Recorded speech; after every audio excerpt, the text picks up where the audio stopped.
I love the question. You meet somebody somewhere and they say, what is it that you do? And I tell them, well, I help you change your mind about yourself. And people ask me, well, how do you do that? And they say, well, we use hypnosis, of course. And they tell me, hypnosis? Isn't that where you control people and you mind control them and you make them quack like a duck and bark like a dog and that kind of thing? And I tell them, I suppose that's possible. I'm not sure. I don't do that. I don't know how to do that. I suppose it's possible. But it's not what we do. Because the sort of hypnosis that we do has to do with helping you change your mind about yourself in a direction that you want to change yourself. And the hypnotic state that we're talking about is what's called a consent state. In other words, when you enter the hypnotic state, you do so because you have chosen to accept a few suggestions offered by the hypnotist. But you see, you have the choice throughout the process to accept or reject a few suggestions. And even when you are in the hypnotic state, the hypnotist will continue talking, offering suggestions. You still have the choice of accepting or rejecting suggestions. Now, people say, but I've seen it in the movies where you can actually hypnotize somebody to kill other people or to steal or to do things, illicit things like this. And let me tell you, the concept of hypnosis has been known for over 3,000 years. There are quite a few papyri from ancient Egypt, the papyri of Ebers, the papyri of Edwin Smith. They describe hypnotic techniques dating back over 3,000 years. And so none of this is new, and as you can well imagine, the questions that we ask about hypnosis today are old questions. People before you and I have asked the same questions. So experiments have been done by very smart people as to the feasibility of getting somebody to act against their will under the hypnotic influence. So we call this the principle of moral integrity. A person will only act in the hypnotic state in a way that is compatible with their moral makeup. So here's the question. Could you hypnotize somebody, for instance, to remove their clothes, or to hand you money, or to perform a crime for you? All of these questions have been asked. And here's what they have found. If the person wants to remove their clothes in front of you, you probably don't have to hypnotize them. You probably just invite them to do so. But if they don't want to do that, probably no amount of hypnosis will make them do so. Similarly, when it comes to crime, you see, criminology is a very interesting field of study.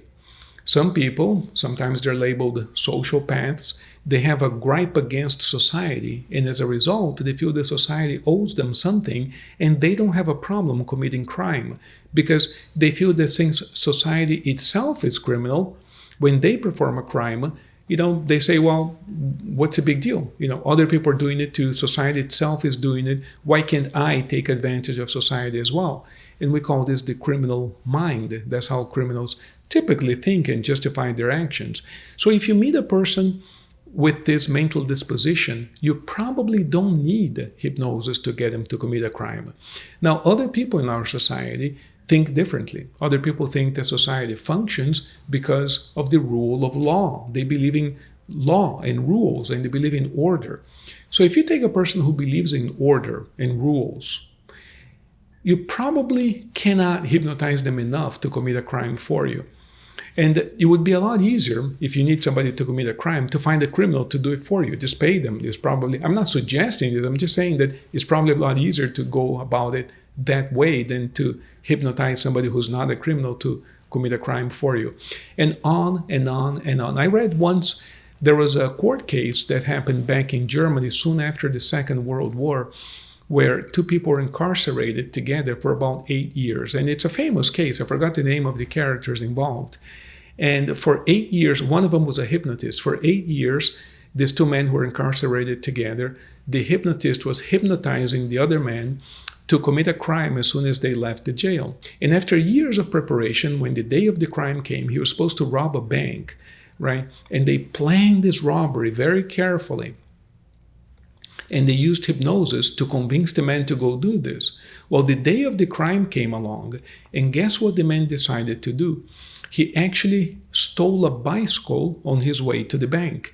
And the police caught up with him before he could get to the bank because of the stolen bicycle. It's a true story. He was never able to rob the bank despite years of hypnotic training. And here's the moral of the story. You might say, yeah, but he still stole the bicycle. Yes, but he did it in a way that was so obvious and so easy to get caught. And we could say that he was doing it in order to not go rob the bank, because robbing the bank was not something that was compatible with his moral makeup. So he never robbed the bank. He never got there. And the point of these stories, and stories like this, and these are well-documented cases, is that people will act according to their moral makeup, one way or the other, with or without hypnosis. In other words, there's a fiber within each one of us that defines who we are. And you're always going to grow into that. You're not going to become something that you're not. So if a person tells you, yeah, I went to see a hypnotist and I became someone who I'm not, that doesn't exist. You become who you are. You become closer and closer to who you are. Now, having said all of this, I will tell you this. There are illicit uses of anything. You take a knife, for instance, and you give the knife to a skilled surgeon, you can save somebody's life. But the very same knife in the hands of a criminal, to speak of crime once again, can actually take a life away. And a vehicle, a car, can be a very good way of getting around town. But a car can also be used as a weapon. You can ram into people on the sidewalk. You can do all kinds of damage with a car. I remember a few years ago, I was actually out of town when the news came up that a pilot of a major airliner decided to not only kill himself, but down the entire plane. It was a few years ago. I remember it was an A320, and one of the pilots went to the bathroom. The other pilot locked the cabin door, the cockpit door. And these new planes now, they have those reinforced doors. So the other pilot couldn't get back in, and he actually rammed the plane into the ground, and everybody died. So you don't think of a plane as being a place where you would die. You think of airline travel as being very safe. And yet this one pilot out of thousands of pilots, for whatever reasons, which I don't know what they are, decided to commit this crime, this atrocity.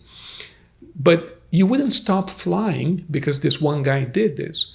Similarly, there might be one hypnotist out there among thousands of them who may have used hypnosis in some sort of illicit way to take advantage of a few people, but it's not the norm in the field of hypnotherapy.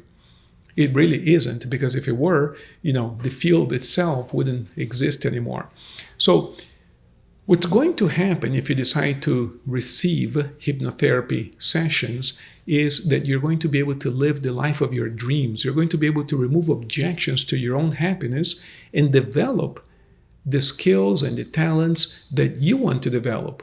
You're going to be able to live the life that you came here to live. So don't shortchange yourself because of rumors that you may have heard without even investigating them. It isn't so easy to take advantage of people as the movies would suggest. And what you find is that thousands of people throughout the world have used hypnosis to improve the quality of their lives. And if you are looking to improve your own life, find a good hypnotherapist and go for it, because you're going to be happy you did. And as always, like, share, subscribe to our channel. And if you want to get the latest videos that we publish, please click on the little bell so that you find out immediately as soon as we put up these videos. Thank you so much for being here, and welcome again.